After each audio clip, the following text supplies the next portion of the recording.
The city was a watercolor painting bleeding through the rain-streaked window of the car. Each drop that traced a path down the glass distorted the neon signs and traffic lights into long, shimmering streaks of color. I shifted in the passenger seat, the leather cool against my skin, a stark contrast to the nervous heat building in my chest. The rhythmic thumping of the windshield wipers did little to soothe my unease.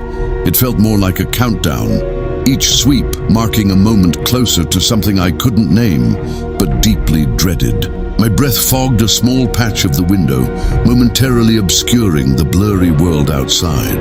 The driver, a man I had only just met, seemed utterly unaffected by the downpour or my own palpable anxiety. His hands rested calmly on the steering wheel, his gaze fixed on the slick black ribbon of road ahead. "You ever get the feeling you're just going in circles?" he asked, his voice low and smooth, barely rising above the hum of the engine and the drumming of the rain on the roof. I mumbled something non-committal, my eyes darting towards the GPS on the dashboard. We were supposed to be heading downtown, but the arrow was now leading us away from the familiar grid of city streets, pulling us toward the dark, unknown periphery. The towering buildings gave way to sparse, skeletal trees that loomed like sentinels in the encroaching darkness. A knot of fear tightened in my stomach. This wasn't the way.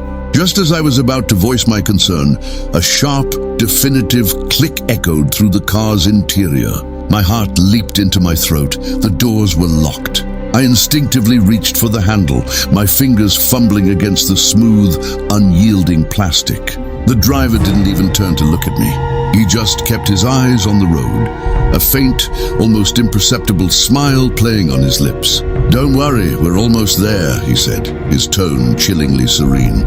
He paused, letting the silence stretch and fill the space between us. Then he added, "The person we're meeting, she died on this road 10 years ago tonight." The words hung in the air, heavy and cold, each one a hammer blow against my already frayed nerves. The car slowed to a crawl before finally rolling to a complete stop on the gravel shoulder. The engine died, plunging us into an even deeper silence, broken only by the relentless patter of the rain. My eyes were drawn to a small, weathered cross planted by the side of the road, a makeshift memorial adorned with a string of faded plastic flowers. And then I saw her, standing beside the cross, partially obscured by the downpour and the mist rising from the wet asphalt, was the faint, translucent figure of a woman. She was unnervingly still, her form flickering in and out of focus like a faulty projection. She was waiting, her ghostly gaze fixed on our car, a patient, silent vigil in the unending rain.